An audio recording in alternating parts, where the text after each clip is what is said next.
오늘 토론이 막판 표심에 어떤 영향을 줄지 국민 여러분들께서도 끝까지 지켜보시기 바랍니다. 그럼 오늘의 주인공 함께 만나보겠습니다. 안녕하십니까, 황교안입니다. 위기의 대한민국, 연습할 시간이 없습니다.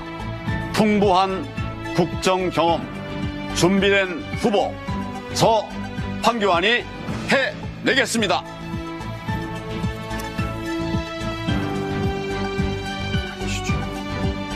본격 토론에 들어가겠습니다. 첫 순서는 정책 검증 토론입니다. 저한테 손들어 주신 황교안 후보. 예, 공정소득은 결국 이재명의 기본소득의 아류 아니냐, 이런 지적들이 많이 있습니다. 일을 할 수 있는데도 일을 하지 않는 사람들도 공정소득을 받게 되기 때문에 결국 소득을 국가로부터 받는 과정에서 아무래도 일 안 하는 분위기가 조성될 가능성이 많이 있다는 지적들이 있습니다. 이렇게 되면 우리 경제 전반에 아주 나쁜 영향을 주게 되는데, 이에 대한 대책을 가지고 지금 말씀하시는 건지 의견 듣고 싶습니다. 예, 고맙습니다. 공정소득은 이재명 지사의 기본소득하고는 완전히 반대되는 개념입니다. 이재명 지사의 기본소득은 전 국민에게 똑같이 돈을 계속 반복적으로 나눠주는 거고, 공정소득은 일정한 기준소득을 정합니다. 그게 일종의 빈곤선 비슷한 건데, 그 이하의 국민들에게 부족한 소득을 보전해 주는 건데, 이 경우에도 자기의 노동소득이 있으면 그만큼 상쇄하고 하되 노동 의욕을 감소시키지 않기 위해서 전액보다는 일부를 상쇄하는 그런 개념으로 설계가 되어 있습니다.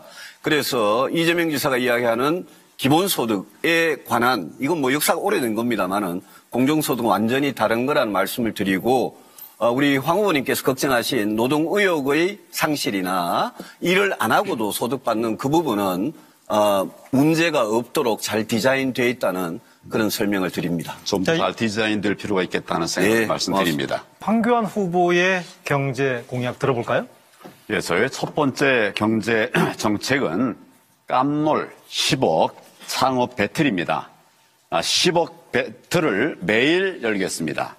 미스트롯형 경쟁 방식을 통해서 한 달간 경연한 뒤에 우승자를 뽑고 우승자에게 10억 원을 지원하는 획기적인 배틀입니다. 이런 배틀을 매일 새로 출발시키고 또 매일 우승자에게 10억씩을 포상합니다. 공시 또 대기업에만 목매던 많은 젊은이들이 창업 배틀에 몰려들 것입니다. 제2의 카카오 쿠팡을 만들어 낼 것입니다. 경제 살리고 우리 어두웠던 사회 분위기 확 바꿀 수 있는 정책입니다. 두 번째 정책은 깜놀 진짜 일자리 1000만 개 프로젝트입니다. 임기 5년 동안 모두 1000만 개의 진짜 일자리 만들겠습니다. 새로 만들어내는 혁신형 일자리 500만 개, 예를 들면 신디지털 일자리 100만 개 등 포함입니다. 다음, 사라진 일자리를 다시 되살려내는 회복 일자리 500만 개를 만들겠습니다. 원전 생태계 복원 등이 필요한 것입니다. 문재인 정권의 잘못된 정책을 바로잡기만 해도 수백만의 일자리가 되살아납니다. 우리의 국민의 삶 확 개선할 것입니다. 네, 황교안 후보의 깜놀 공약 잘 들어봤습니다. 이어서 질의응답 안상수 후보. 통이 좀 크시네, 1000만 개. 그래서 저도 뭐 통이 큰 편인데, 저는, 아까 말씀드린 그 일자리 도시에서 7천만 평의 공짜로 생긴 땅을, 우리 2030에게 무상으로 20년, 30년 임대하고, 거기에, 첨단 일자리 스타트업을 해서 200만 개 일자리를 낸다고 공약을 했는데, 지금 말씀을 들어보니까 하여간 1000만 개라고 그래서 500만 개를 또 어디 과거에 있었던 일자리를 다시 복원시킨다는 얘기인가요? 두 가지입니다. 하나는 새 일자리를 새로 만드는 거예요. 그것이 그 5년 동안에 만든다는 500만 자리를 만든다는 거고, 그 다음에 무너진 일자리가 있습니다. 뭐 그런 무너진 일자리들을 다시 회복하는 회복 일자리 500만입니다. 그러면 노동의 공급이 더 어려울 것 같아요. 그 정도면 그렇게 일을 할 수 있는 유휴 노동력이 있을까요? 지금 매년 350만 자리의 일자리가 새로 만들어집니다. 280만 개 자리가 없어집니다.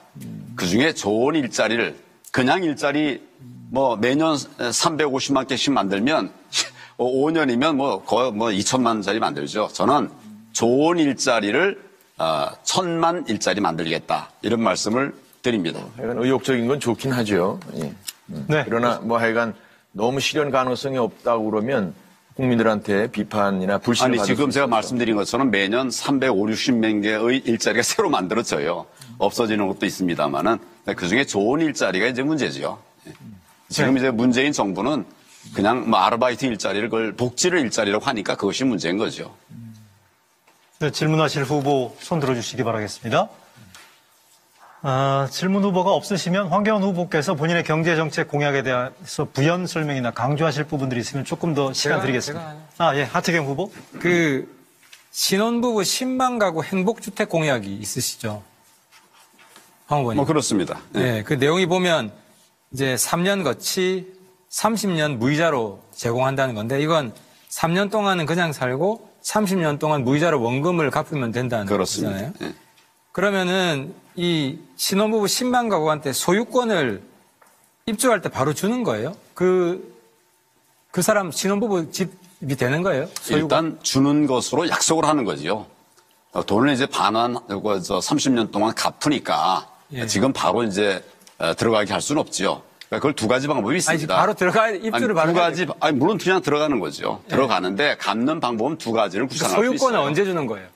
두 가지를 구상할 수 있다고 제가 말씀을 드리고 있습니다. 예. 먼저 드리고 갚게 하는 방법도 있고 그리고 시간을 둬서 그러니까 소유권을 주는 시점은 이제 일단 소유권을 주고 30년 동안 갚을 수도 있잖아요. 예, 뭐 그렇게 한다는 거예요? 그렇죠. 예. 아니 그러면은 소유권을 입주했을 때 준다고 하면은 아니 이제 두 가지 말씀을 다 드렸는데 소유권을 주고 갚게 할 수도 있고 갚은 뒤에 할 수도 있죠. 그래서 저는 원칙적으로 첫 번째 방안을 추구하고 그러니까 있습니다. 먼저 소유권을 줄 수 그렇습니다. 있다는 건데 이제 그랬을 때 이제 생기는 문제가 뭐냐면 3년을 무상으로 살기 때문에 3년 살고 소유권이 나한테 있으니까 그때 집값이 뭐 예를 들어 3억짜리가 6억으로 오르면 그걸 팔면 3억이 공짜 소득이 생기잖아요.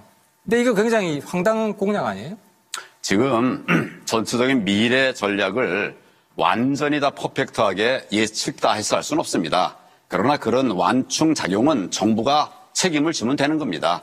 그런 것까지 다 생각해서 소극적으로 청년 그 주택 정책을 세우는 것은 맞지 않다고 근데 생각합니다. 제가 이게 좀 부실해서 그러는데 대안을 좀 드리면은 예를 들어 이제 집값이 올라서 이득이 남으면 절반은 본인이 가지고 절반은 이제 정부가 가지고 이런 식으로 미리 계획을 짜야지 거기에 대한 아무런 그 대안은 없이 그냥 앞으로 짜겠다 이렇게 하면 저는 설득력이 떨어진다고 봅니다. 집값이 안 오르게 하는 것이 좋은 집을 가지면서도 네. 집값이 덜 오르게 하는 게 목표입니다. 네. 오를 걸 예상해서 대책을 세운다?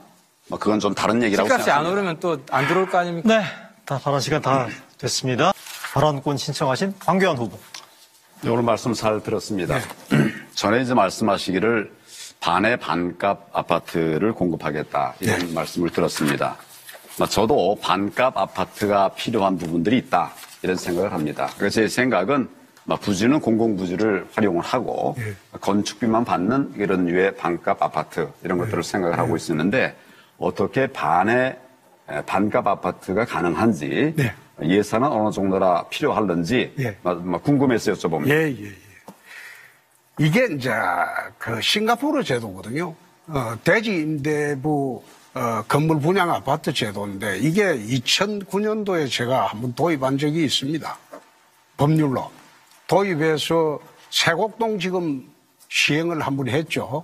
그리고 안양 가는데 한번 시행을 했다가 사실상 실패를 했는데 지금 공공부지에 세운다는 게 아니고 강북 대개발할 때도 가능하다는 겁니다. 대개발할 때 그 지역 안에 있는 분들은 완전 분양 아파트를 주고 거기에서 용적률 1000% 이상으로 하게 되면 커트 아파트를 지을 수가 있습니다. 지금 그 아파트가 건축 비용이 평당 한 600만 원 됩니다. 평당 600만 원. 아주 고급 아파트를 지을 수가 있어요. 그런데 이걸 1,000만 원으로 분양을 하게 되면 33평이면 한 3억 3천 정도 됩니다. 그런데 그걸 현 시세라도 하면 그거는 20억이 넘죠. 여튼 그거 네. 4분의 1 값이 과연 가능할지 한 6분의 1 되면 참 정도 좋겠는데. 아니 그게 네. 내가 그래 분양할 때 환매조건 공부를 하는 겁니다. 그래서 자기가 살 필요가 없을 때는 공공기관에서 LH공사, OH공사 여기서 다시 사들이고 환매조 공부로 말하자면 그 정리해 주세요. 부산의 이유를 포함해서 그리고 다시 이제 팔고 그런 식으로 하는 거죠. 윤석열 후보의 경제 공약에 대해서 황교안 후보 질문 기회 시작하셨네요. 그 민간 주도의 일자리 창출하겠다 뭐 이런 의견에 대해서 공감 많이 합니다. 다만 지금 이제 우리 사회는 노령 인구로 많은 고통을 받고 있습니다. 그래서 사실 이제 어르신 일자리 이야기도 중요한 것 같은데 그 부분에 관해서 이제 그 말씀이 안 계셔서 뭐 저는 사실은 임금 피크제를 전제로 해서 정년을 늘리는 60이면 65세, 60 또는 70세까지 이렇게 정년을 늘리는 이런 정책이 필요하지 않을까. 또 아이 돌봄이나 어르신 돌봄 일에 우리 어르신들을 또 일할 수 있도록 그렇게 만드시는 건 어떨까. 뭐 이런 그 어르신 일자리 확보 방안을 말씀을 드린 바가 있는데 어르신 일자리 확보 방안은 어떤 것을 갖고 계시는지 말씀해 주십시오. 기업의 그 고용보장 의무를 부과하는 그런 의미의 그 정년 연장제라고 하면은 그것이 청년들이 또 일자리를 얻기 어렵기 때문에 임금 피크제를 전제로 그거는 좀 해서. 곤란하고요. 예. 그러나 정년이 되면 자동적으로 나가야 되는 것이 아니고 임금 피크제와 함께 본인들이 일을 더 하겠다라고 할 때는 기업이 쓸 수 있는 기업 입장에서 볼 때는 어떤 옵션을 가질 수 있는 그런 차원의 어르신들 일자리라고 하면은 저는 그거는 추진하는 것이 맞다고 생각을 하고 있습니다. 그리고 뭐 다양한 파트타임이라든가 이런 그 어르신들의 건강 상태라든지 또 자기 그 기능이라든가 이런 걸 종합을 해가지고 구체적인 어르신 일자리 대책 한번 준비해 보는 것도 의미가 있겠습니다. 네, 이어서 주도권을 황교안 후보에게 넘겨드리겠습니다. 예, 우리 윤석열 후보님께 질문하겠습니다. 사진을 좀 하나 보여드리겠습니다.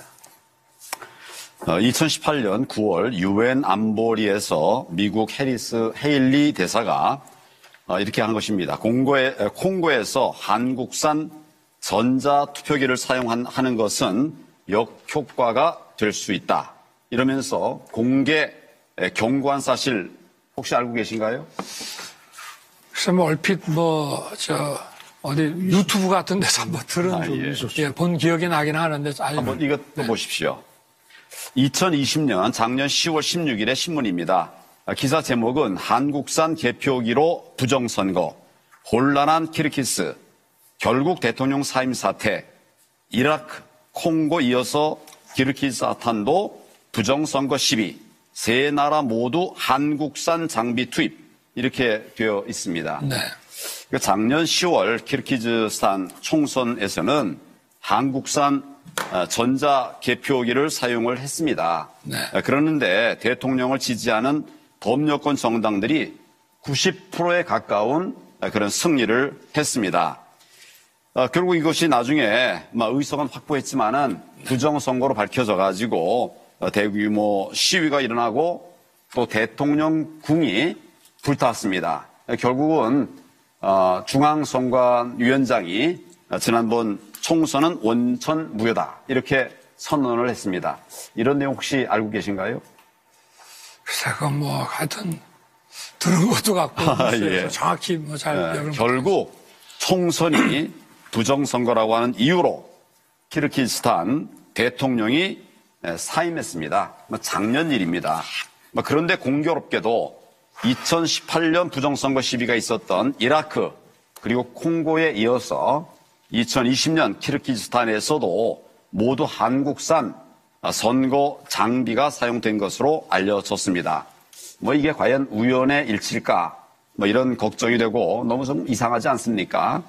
어떻게 이라크, 콩고에 이어서 키르기즈스탄까지 부정선거 시비가 일어나는 나라들마다 모두 다 한국산 장비를 사용하게 된 걸까요? 뭐 이런 보도를 보면서 후보님은 어떤 생각이 드십니까?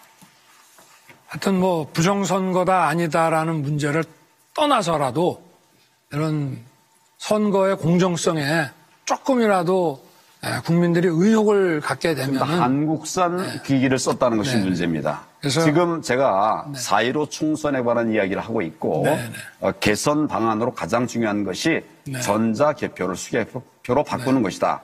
이렇게 제가 이야기를 드렸는데 이 부분에 관해서는 동의를 하시나요? 전자개표를 수개표로요. 그렇죠.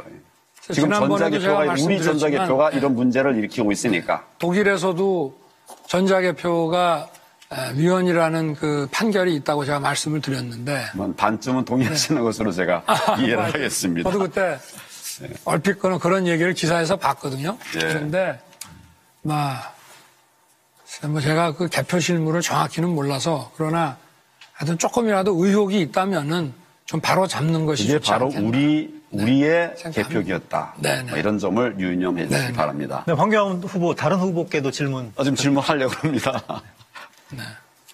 우리 홍준표 의원께 여쭤보겠습니다. 요것은 제가 두 차례에 걸쳐서 우리 당 선관위로부터 받은 일종의 경고장입니다.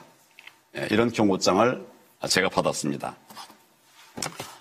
처음에는 지난 9월 26일 당 선관위원회 명의로 경고장이 왔습니다. 제가 명확한 물증이나 또 인적 증거 없이 헌법기관인 중앙선관위의 신뢰와 명예를 훼손시키고 우리 당에 대한 국민들의 신뢰를 실추시키고 있으니 앞으로 유의하라. 이런 내용이었습니다. 이건 뭐 정말 화가 끓는데 우리 당 걱정을 하면서 제가 공개하지 않았습니다. 그런데 3일 뒤 지난 29일 당 선관위에서는 또다시 같은 내용에 보여드린 것과 같은 그런 공문을 보내왔습니다. 그러면서 앞으로도 중앙선거관리위원회와 협력하겠다 이런 이야기를 했습니다. 우리 홍준표 후보께서는 우리 당 대표도 지내신 분이 아닙니까? 네. 그래서 제가 여쭤보는 것인데 이렇게 당의 대통령 예비 후보가 자신의 소신과 신념을 가지고 주장을 하고 있는 것을 당 선관위가 전방위적으로 이렇게 막는 게 과연 공정한 선거 관리인가? 이 부분에 관해서 의견을 듣고 싶습니다. 네, 사회자 직권으로 제가 선관위가 15초 드리겠습니다. 네. 선관위가 좀 과했네요. 그래까지 할 필요는 없죠. 전부 후보마다 자기 주장이 있는 판인데 어떻게 그걸 선관위가 제시를 합니까? 네. 마지막으로 각 후보님들, 국민들, 유권자들께 꼭 하고 싶은 말씀, 전하고 싶은 메시지 있으면 각 후보님들께 50초씩 발언 기회 드리겠습니다. 네, 이어서 황교안 후보. 저희 당 후보 경선 여론조사를 부정선거의 온상인 중앙선관위에 맡겨서는 안 됩니다. 우리 당 선관위 주관으로 진행해야 합니다. 그러나 끝내 당이 중앙선관위에 맡긴다면 이제 저도 어쩔 수 없습니다. 저희 캠프에 부정선거 신고센터를 설치하겠습니다. 신고 전화번호는 2634-2022번입니다. 제 페이스북에도 부정선거 신고센터를 설치하겠습니다. 이번에는 지난 종로 선거처럼 그냥 넘어가지 않겠습니다. 저의 공안검사로서의 역량을 최대한 발휘해서 목숨 걸고 진실을 밝히겠습니다. 이것은 저만을 위한 것이 아닙니다. 당을 위한 것이고 그 무엇보다도 국민을 위한 것입니다. 나의 사랑, 대한민국을 위한 것입니다.